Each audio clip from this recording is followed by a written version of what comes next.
Kejadian ini dialami oleh Pak Ibnu, tetangga penulis di kampung. Suatu hari di kampung kami hujan turun sangat deras yang disertai angin kencang. Penulis sendiri pun mengakui hujan saat itu benar-benar luar biasa derasnya, sampai-sampai saat pulang dari kantor sekitar jam 4 sore, deras curahan air hujan mengganggu pandangan dan jalanan yang penulis lewati tergenang air cukup lumayan menghambat perjalanan pulang ke rumah. Dan sesampainya di rumah harus kerja bakti karena dapur kebanjiran. Senin, tanggal 17 November sekitar jam 3-4 sore hujan deras yang disertai angin turun membasahi kota Yogyakarta. Sepertinya hujan saat itu merata di seluruh tempat, juga termasuk sangat lebat dan cukup lama. Saat itu Pak Ibnu dan keluarga, istri, anak dan cucu-cucunya sedang ngobrol di ruang tamu sambil menikmati pemandangan hujan di luar rumah, dan mengakui kalau hujan kali ini sangat deras daripada biasanya. Yang pasti Pak Ibnu sudah sedikit agak tenang, karena sudah mengganti genteng rumah dari tanah liat dengan atap yang terbuat dari aluminium, karena memang saat hujan pertama kali mengguyur kampung walaupun tidak terlalu deras ternyata ada yang bocor. Di samping itu gentengnya memang sudah lama ingin diganti Pak Ibnu dengan yang baru. Kondisi jalan di depan rumah yang biasanya ramai dengan hilir mudik orang dan kendaraan bermotor, saat itu dalam keadaan sepi, hanya beberapa orang nekat saja yang masih mau beraktivitas menaiki motor dengan jas hujan, atau mobil yang lewat menerjang hujan dalam kondisi hujan deras disertai angin kencang itu. Sedang asyik-asyiknya bercengkrama dengan keluarganya, tiba terdengar suara keras, duar, yang berasal dari atap rumah bagian depan. Saat itu semua berteriak kaget hampir bersamaan karena kerasnya suara itu terdengar di telinga mereka. Saat itu Pak Ibnu sangat ingat sekali, tidak ada petir atau kilat yang datang atau menyambar di sekitar rumah mereka. Kalaupun ada pasti ada sekelebat cahaya kilat yang ditangkap oleh pandangan mata mereka saat itu yang berada di ruang tamu.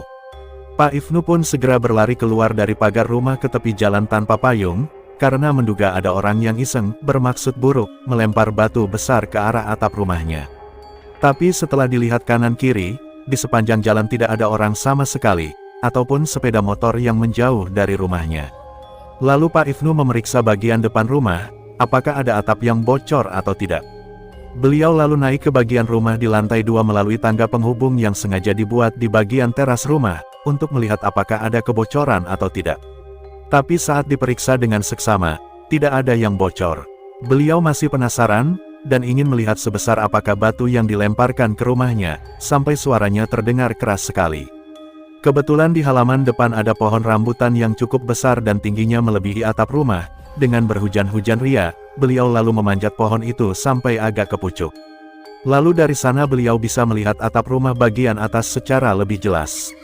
Mata Pak Ibnu terus mencoba mencari-cari batu yang disangkanya dilempar orang iseng tersebut. Tetapi sampai sekitar 5 menitan beliau menelusuri setiap bagian atap aluminiumnya, tidak ada satupun batu yang beliau temukan. Karena hujan masih mengguyur dengan deras, istrinya menyuruh Pak Ibnu untuk turun karena sudah basah kuyup, dan takut kalau sampai beliau terpeleset jatuh dari pohon karena licin oleh air hujan. Akhirnya beliau pun turun dari pohon itu, dan setelah itu mandi untuk berganti pakaian.